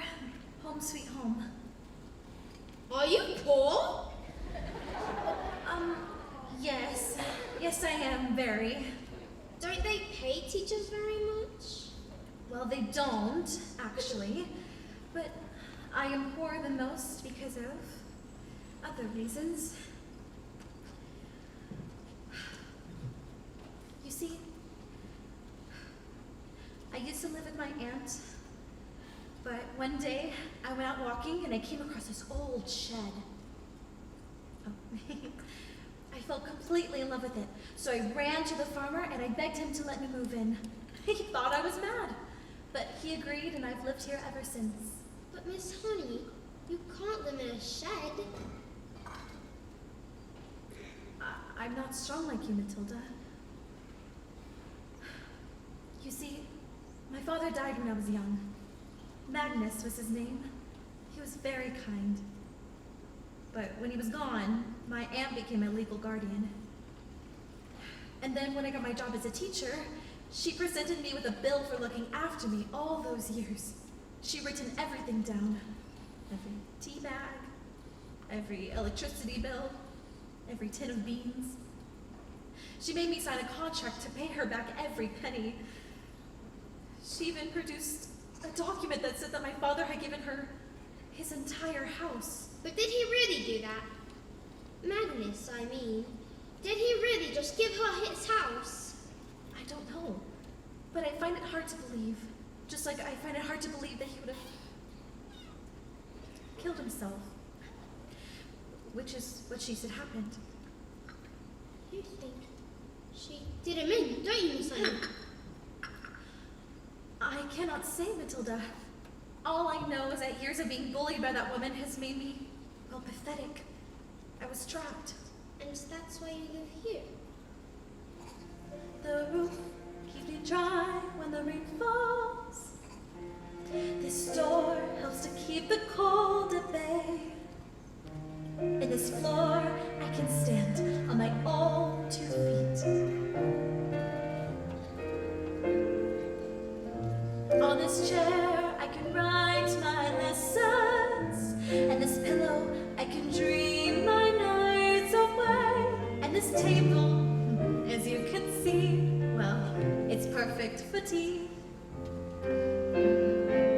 It isn't much, but it is enough for me. It isn't much, but it is enough. Miss Honey, she's got your father's house. She's got everything that's yours. On these walls I hang wonderful pictures. In this window I can watch the seasons change. And this lamp I can read. And I am set free. And when it's cold and dark, I feel no fear. Even in the winter storms, I am warmed by the small but stubborn fire. And there is nowhere I'd rather be. It isn't much, but it is enough for me. For this is my house. This is my house. It isn't much, but it is enough for me. For this is my house. This is my house. It isn't much, but it is enough.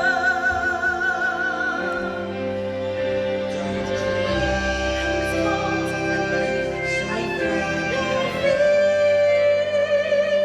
even in the fiercest storm.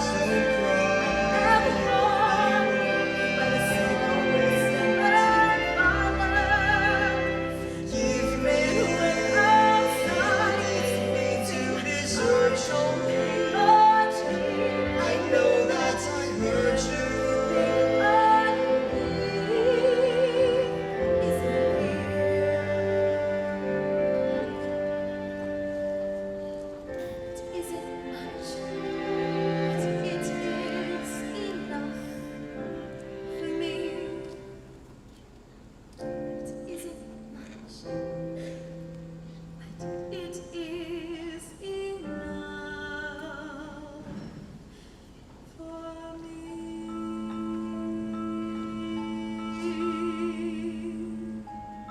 Miss Honey, is this your father's scarf? Well, yes it is. My mother gave it to him before she died. You see, she was a... Isn't that correct? Well, yes, she was. How did you... And my father was an Anthropologist. Matilda, how do you know that? So they were your parents.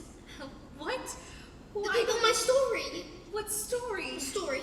I've been telling a story, and I thought I was making it up, but it's real. It's your life. I've seen your life. You've seen my life? She's their man.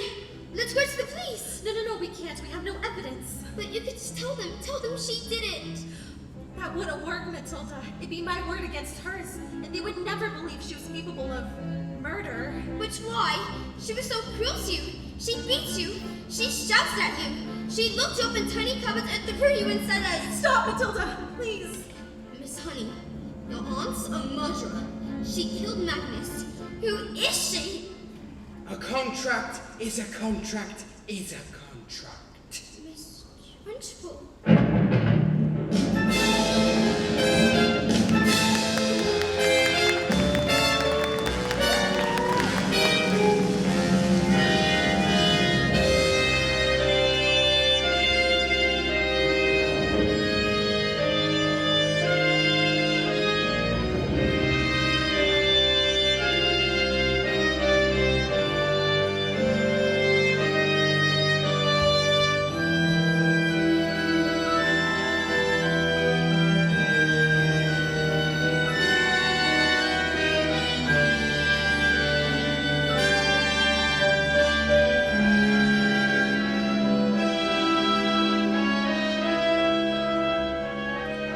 In this world, children, there are two types of human beings. The winners and the losers. I am a winner. I play by the rules and I win. But if I play by the rules and I do not win, then something is wrong. Something is not working. And when something is wrong, you need to put it right, even if it screams. What are you looking at? You. This class is going to have a very special spelling test. Any child who gets one single answer wrong shall go to choking. Eric, spell, oh now let me see, newt. Newt. N-E-W-T. Newt. What? Miss Honey's taught us. She's very good at teaching. Nonsense. Miss Honey is too soft and peachy to be good at anything. Any moron can see that. Hortensia, step forward and spell the one thing all children are. Revolting. Revolting. R-E-V-O-L-T-I-N-G. Revolting. You're cheating. Of course she's not cheating. She's simply spelling the word. These specks of dust cannot be this clever. They are worms. I've taught them, that's all. With patience, kindness, and respect. How dare you bring those words into my classroom? You are a failure at teaching, and I shall prove it. Lavender, spell Amchamelacomania septorocalistimosis. What? But that's not even a word. You just made it up. Spell or go to choking.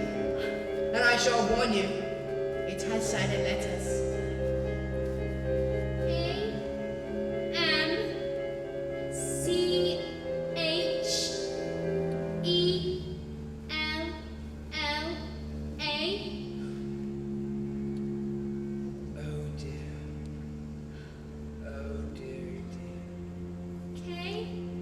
I'm sorry, it was the silent Z. You're going to Choky. No, please. Cat. C-A-F. I got it wrong too, miss. You have to put me in Choky too. What? Dog. D-Y-P. Dog. And me. What is going on? And me. You can't put a soul in Choky. What is this? D-T-A-A. Stop this. B-L-T-S. Snot-nose, stop this. U-T-O-L-L. What is going on? That's Bunny. P-Y-T-L-F-D-R-B-S. Stop this. Revolting. Stop this, do you hear? P-S-Q-Q-Q-A-S-T.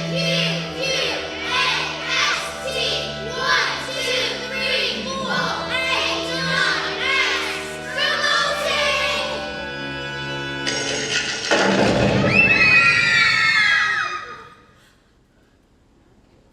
You'll have to put me in Choky too, miss. You can't put us all in the Choky. Come now, maggots.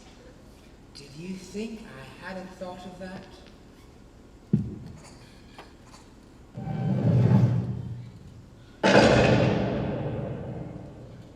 I've been busy. A whole array of Chokies. One for each and every one of you. You see, children, in this world there are two types of human beings. The winners and the losers. I am a winner. I play by the rules. And what? What? Look, it's moving. What is this? It's writing something. Who is this? Who? No one's doing anything. What? Stop. It can't be. Who is this? Stop this, stop. What? Stop this, do you hear? It can't be. It can't be madness, it can't. Like you. Start. No, it can't be. It can't be. No.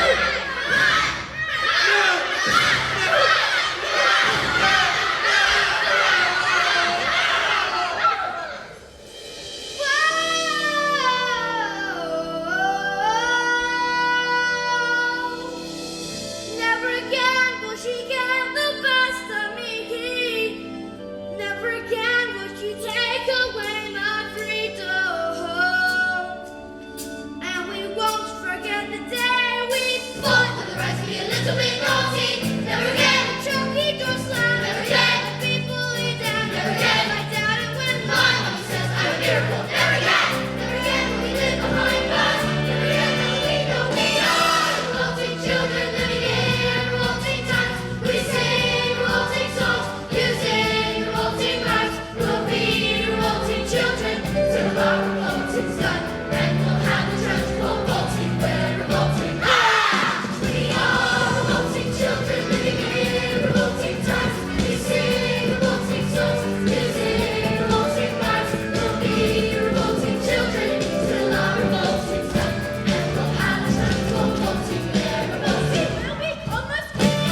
Agribat and the Escapolatus daughter received a letter from a solicitor. It said that her parents' will had mysteriously turned up, and she was now the owner of the beautiful old house, which had, up until that moment, been owned by the evil aunt, one Agatha Trunchbull. She moved in immediately, and she was very happy, happier than she had ever been in her entire life. And as for Miss Trunchbull, she was never seen again. The Jokies were immediately destroyed, and a new headmistress took over. And her name was Miss Honey. And it was often said that it was the best school in all the land. And do you know something else? Matilda was never again able to move things with her eyes. I thought perhaps it was because her mind was being challenged, but she said she no longer had a need for superpowers. Sometimes I would look at Matilda, this little girl who had done so much to help others, but who was stuck with parents who were mean and cruel and called her names, and I would feel my blood boil, and I wish I could just do something. So, this is the end. And I wish so much that I could tell you the story has a happier ending. I wish so much that I could tell you Matilda got the love that she deserved, but perhaps the truth is that not all stories have happy endings.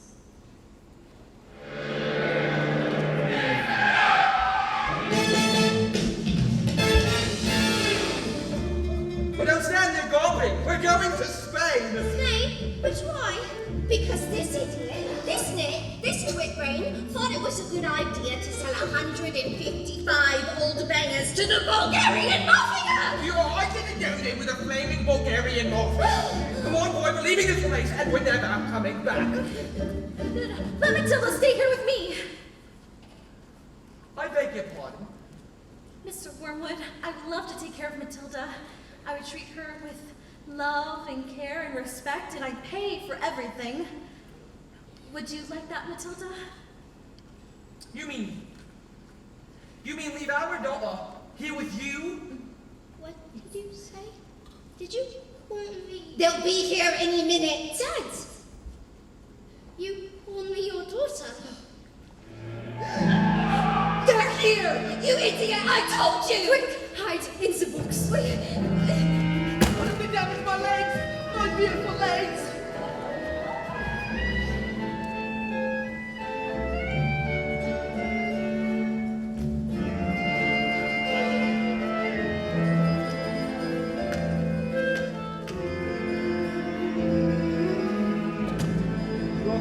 Daughter? Yes. Where is your father? He's... I don't know. The Wormwood is a stupid man. Being stupid, he assumed that I was stupid too. And that is a very stupid and rude thing to do. Yes. But I'm afraid my father is quite rude. And very, very stupid.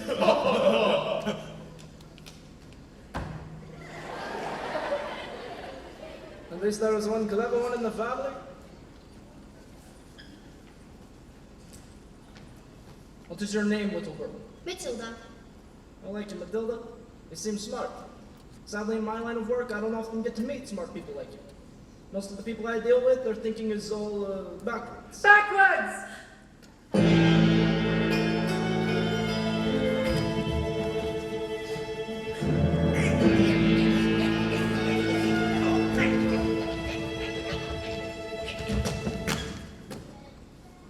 Ti adori pa prima svoje bašteta. Da, urval ste vi da švetna tako dete. And she even covers for her death of a father. It's a pleasure to meet such a child. Pokud je, jsem méně dovolství, že se poznání. And it is a pleasure to meet you too. Ti govoriš bulgarski? You speak Bulgarian? Ne, to preko kurde heškova. Tu vaker is 60 the action the idea, man, no shit. We'll go to Mokovice. Not as much as I'd like. It is a beautiful language, so I hope to learn as much as I can. Matilda, who taught you how to speak Bulgarian?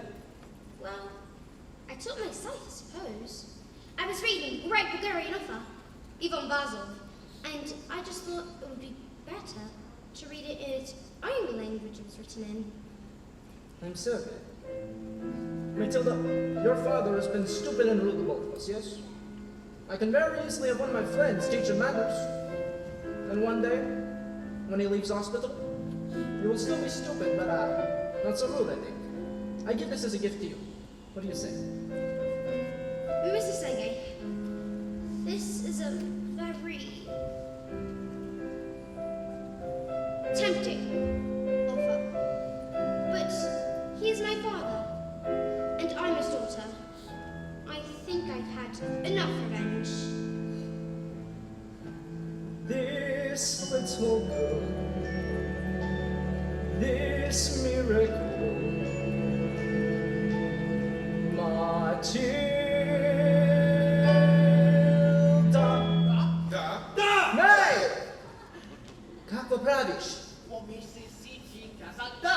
A zašto si pomislić, a to je kaza da? Matilda.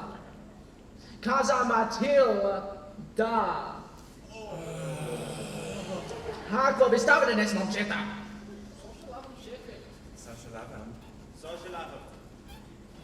Your father is very, very stupid.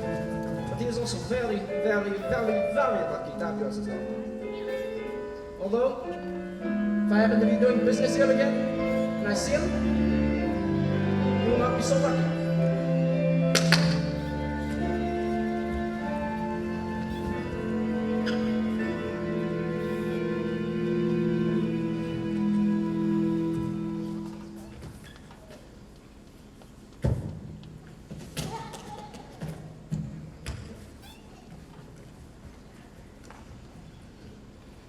Quick, let's go before they change their minds. What about the girl? Do you want to stay here with Miss Honey? Yes, yes I do. And you want to look after her? Yes, I do. Well, we're a bit short on room, so yes. Thank you.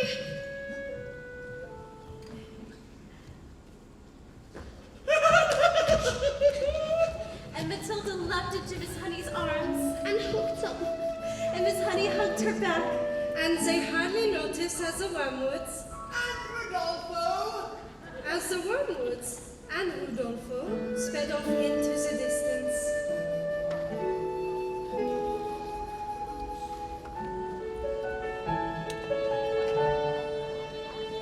Because they had found each other. Yes, they had found each other.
Where's some of the principals?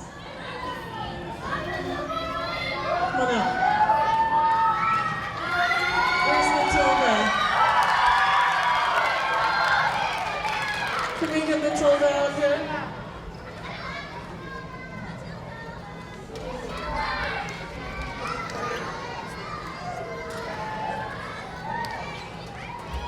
So, I'm gonna open it up to you guys with some questions, and I'm gonna go down, you guys, because I can't hear them sometimes, so why don't you guys come to the edge of the stage?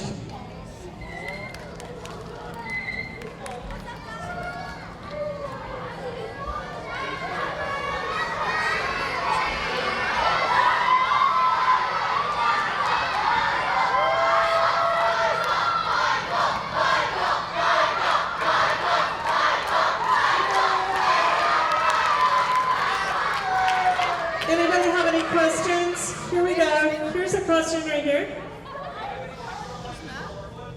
Do you have any tips for playing Mr. Wormwood?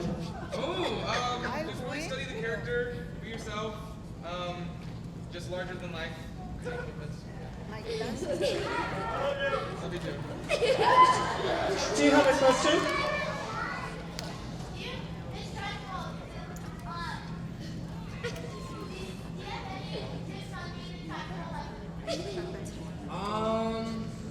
Really thinking about what like her past is like, also always thinking that you're in control, and how she is the exact opposite of Matilda in this time. Oh, cool. What about some tips on how to be Mrs. Wormwood? You have to be unapologetically weird. Like, embrace the weird always. That is, and just make bold choices, and really like stick to what you believe her character is. But weird is always the gold. How long did it take you guys to do this play? 6? 1 month. 1 month? I think it's 1 month.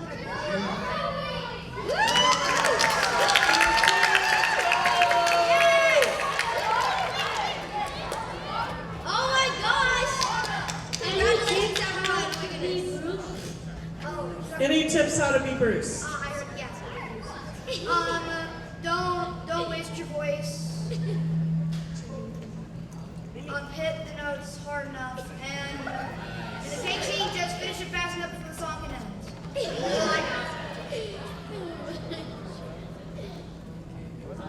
Tips on how to be Rodolfo?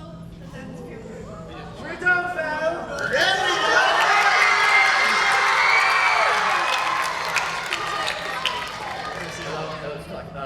So, tips on how to be Rodolfo. Be as loose and as free as possible. Just go wild, you know? Let your hips do the talking. Okay, so I have one more question. Okay, one more question. Okay. Can I have tips for dancing as the acrobat? Yes. You always want to be very presentational in everything you do. Think of every single detail. What are your fingers doing? Really lifted, and that will make your performance shine. Thank you so much.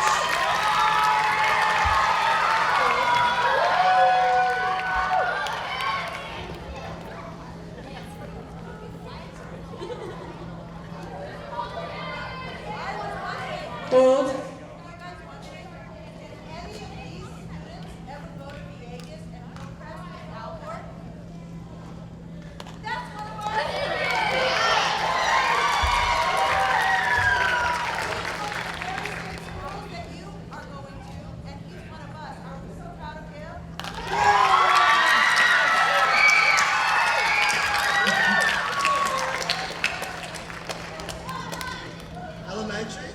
Elementary, I went to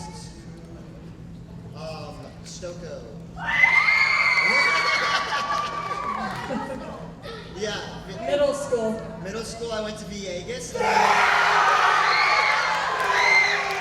I was in her choir, and she's the one that told me to come here.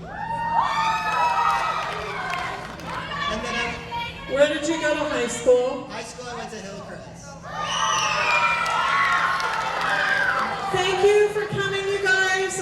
appreciate it.